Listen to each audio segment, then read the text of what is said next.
With a smug grin stretched across her face and a mocking gaze sharp enough to cut, she pointed at him, egging him on, pleading, no, begging, for him to throw one of his usual fits. Deep down, she couldn't stand the thought that he was her childhood friend. And in that very moment, something deep within him shifted. No, snapped. Something buried in the depths of his soul finally gave way. Takayashiki Rua is not your average girl.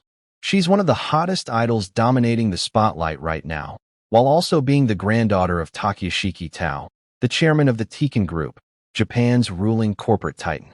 Her wealth, power, and influence are so vast that calling her a normal person would be laughable. In other words, she's a real-life princess walking among commoners. On the other hand, our protagonist, Suzuki Kazuma, is painfully ordinary. A gloomy, plain-looking guy with no friends to his name, and most importantly, completely maidenless. A loner scraping the very bottom of the social food chain. His only defining trait, his only achievement in life, was being able to call himself Rua's childhood friend. Believe it or not, Kazuma spent his entire life living as her shadow, following her around like some personal attendant, like Igor or something. But that was never what he wanted. Kazuma never wanted to be special like Rua. He never wanted power, wealth, or influence. All he ever desired was something painfully simple, genuine connections, real friends, maybe a girlfriend, and a normal life.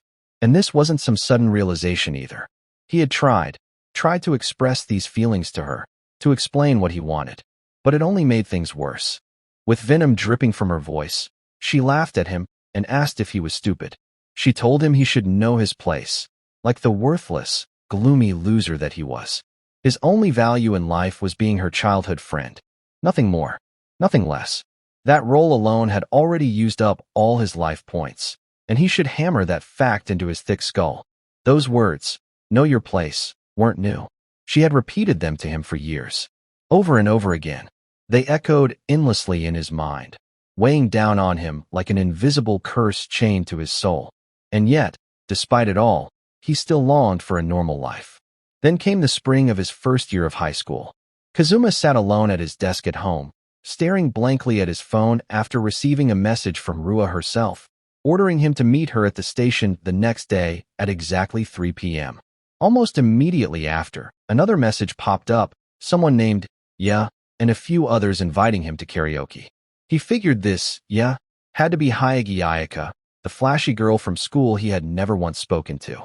Confused as to why him of all people was being invited, the message continued, referencing something he had once said about wanting friends, and more importantly, wanting a girlfriend. They encouraged him, saying that joining an elite group like theirs was the first step toward changing his life. His eyes glistened with hope. This was it. His chance. Desperate not to waste it, he dressed up as best he could and even went to the barber to get a fresh fade. He stared at his reflection, convincing himself that today would be different. As he pulled open the door to the karaoke room, thinking this was the moment he would finally change, the room burst into laughter. They mocked him mercilessly for actually showing up, called him gross, made fun of his haircut, joking that he smelled like he'd just crawled out of a salon. Someone spilled a drink all over his brand new jacket. And through it all, Rua laughed the loudest, mockingly telling them to stop as he really had tried his best. Only Arya sat quietly in the corner, unamused. Kazuma stood there in silence. Not a single word left his mouth. As the laughter swallowed him whole, realization finally struck. It was all a setup. Rua stood up and pretended to be concerned, asking him what was wrong. She urged him to cry, begging him to do it right there in front of everyone. After all, she had bet 10,000 yen that he would. Ignoring her taunts, Kazuma whispered a single question, asking if he had done something wrong. He just wanted to know what he had done to deserve this. With a devilish smile, she answered without hesitation. It was obvious, she said, because he was her slave. She told him to struggle more, to put on a better show for her amusement. Then she admitted the truth.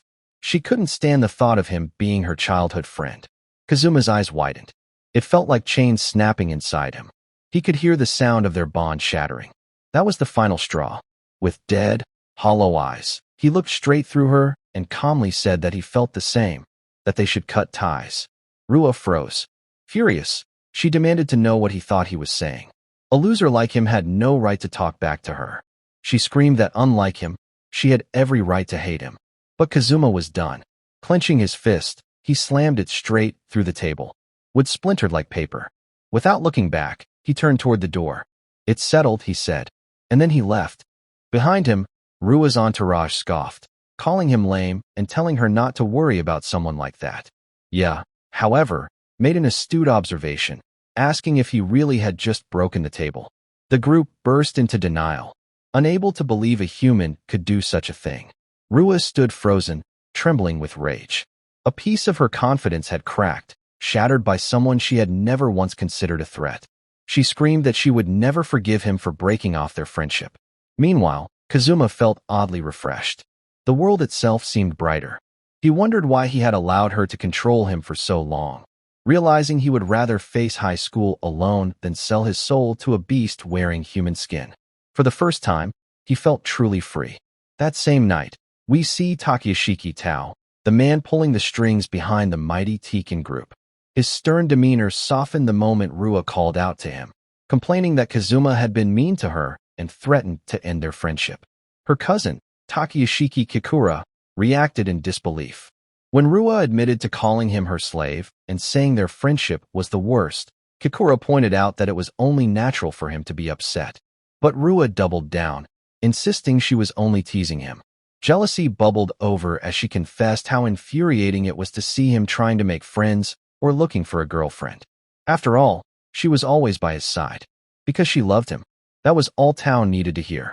Yet Kikura saw further.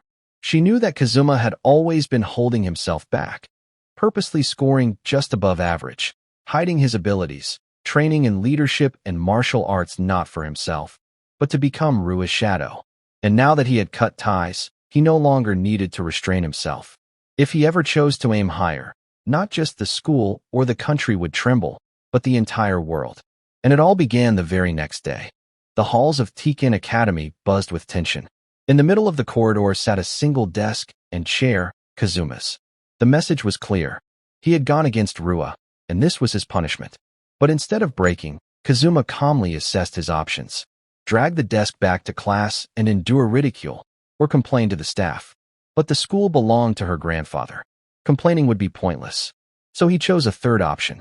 He scribbled a message on the paper taped to the desk, stating he would be studying elsewhere and should be counted as present since it was Princess Rua's order. Shock rippled through the students as he walked away. His destination was an underground library known only to a select few. As he descended the stairs, he thought about how all he wanted now was a quiet, ordinary life. But when he opened the door before him, what awaited him would ensure that his days would be anything but peaceful. Thanks for watching, guys, and comment your favorite mangas to cover.